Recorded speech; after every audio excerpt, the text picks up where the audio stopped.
Paz de Cristo, sejam bem-vindos ao canal. Eu tenho uma palavra de Deus para você. Irei falar sobre honestidade. Quero citar um texto muito conhecido que se encontra em Malaquias, capítulo 3, versículo 18, que diz: Então vereis outra vez a diferença do ímpio e do justo, do que serve a Deus e o que não serve. Honestidade significa a característica de uma pessoa honesta, isso é, uma pessoa que age segundo as normas éticas e morais. Meus amados irmãos, em Abacuque, capítulo 2, versículo 9, está escrito: Ai daquele que ajunta em sua casa bens mal adquiridos. A Bíblia diz, em 2 Coríntios, capítulo 8, versículo 21, que devemos zelar, ou seja, cuidar pelo que é honesto, não só para com Deus, mas diante dos homens. Em Romanos, capítulo 13, versículo 13, manda-nos andar honestamente. Em Romanos, capítulo 12, versículo 17, manda-nos procurar as coisas honestas. Para você refletir, muitas pessoas usam o exemplo de políticos que são sempre apontados como corruptos. Mas pare e pense. Se você se diz cristão, um seguidor de Jesus Cristo, tem a Bíblia como a sua regra de fé e prática, aí você compra um CD pirata, você compra um DVD pirata. Lembrando que esses utensílios, podemos falar assim, têm direitos autorais. Então alguém foi lesado. Aí você compra um telefone ou algum eletrodoméstico sem nota. Seria certo para uma pessoa que se intitula cristã? Lógico que não. Aí você encontra um objeto e não devolve, por exemplo, uma carteira cheia de documentos e também com alguns cartões de crédito. Aí você não devolve. E tem pessoas que ainda quebram os cartões, rasgam os documentos e fica com dinheiro. Seria isto certo? Por exemplo, eu perdi meu telefone. A pessoa não devolveu. Foi certo o que ela fez? Lógico que não. O telefone era meu, não era dela. Mas ela achou sim, mas achou porque eu perdi, deveria me devolver. Ah, mas eu não sei onde encontrar a pessoa. Vai numa rádio, vai na delegacia, põe numa rede social. Tem como comunicar, mas as pessoas estão optando por fazer as coisas da pior maneira possível. Eu te pergunto, que diferença você tem feito?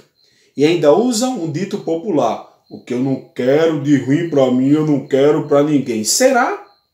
Qual é a diferença que você tem feito? Alguém está sendo prejudicado, não se esqueça disso. E se essa pessoa fosse você que perdeu os cartões de crédito, os documentos, um aparelho celular, ou teve um carro roubado, uma moto, e se fosse você, seria fácil? Lógico que não, mas quando o problema é conosco, tomamos as dores, ficamos aflitos, movemos céus e terras. Mas quando é com as demais pessoas, não estamos nem aí. A verdade dos fatos é essa. Permitam-me eu ser sincero e me desculpe a minha sinceridade, mas temos que ser sinceros. Agora veja, aí eu pergunto mais uma vez, será que você tem feito a diferença? Quebra e não conserta.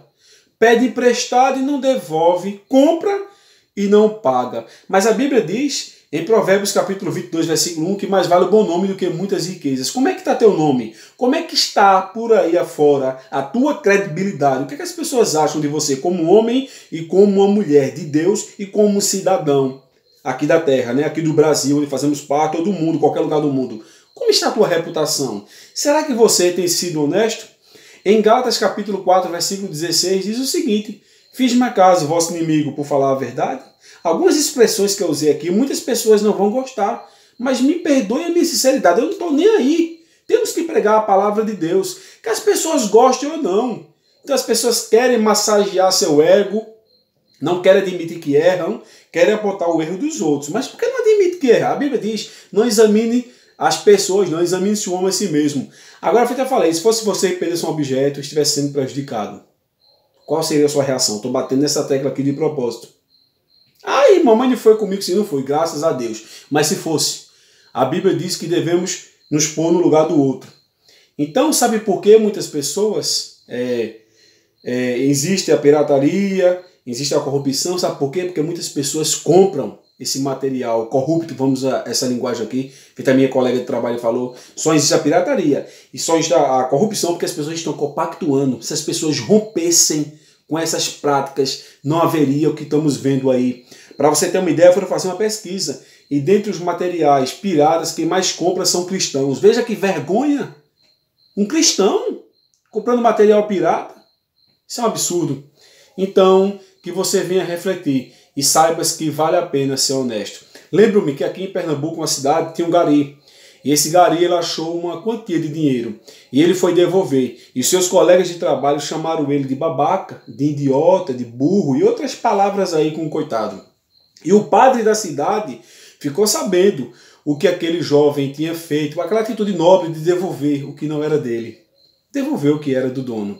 Ele procurou, encontrou a pessoa e devolveu. E ficaram escarnecendo. E o padre procurou saber qual seria o maior desejo daquele jovem. Ele disse que ia ter um Fiat Uno. Esse seu carrinho estava trabalhando mais, o que ele ganhava era muito pouco para chegar no seu sonho. Sabe o que o padre fez? O padre fez um bingo. Levantou aquela quantia, comprou o carro e deu àquele jovem. Então vale a pena ser honesto. Talvez você não tenha um padre ou um pastor na sua vida para fazer uma situação dessa, esse fato verídico aqui, fazer um bingo, uma rifa e te ajudar. Mas você tem um Deus que contempla todas as coisas e Ele vai honrar a tua honestidade. Como a Bíblia diz, zelemos pelo que é honesto, não só para com Deus, mas também diante dos homens. Amém? Guarda essa palavra no seu coração e saibas que vale a pena ser honesto. Deixa as pessoas te ridicularizar, te apontar, te criticar. Deixa as pessoas para lá. O que importa não é o que elas falam. Sim, sabemos que uma direção, uma correção, uma crítica faz bem para nós. Mas o que mais importa é o que diz a palavra de Deus. E manda-nos andar honestamente, procurar as coisas honestas e zelar pelo que é honesto. E não adquira nada de procedência má, porque você vai estar trazendo uma maldição sobre a tua casa e também vai estar prejudicando alguma pessoa. Foi uma palavra de alerta para que eu e você tomamos cuidado e jamais possamos compactuar com esse tipo de atitude. Um forte abraço, que Deus te ajude e que Deus te abençoe.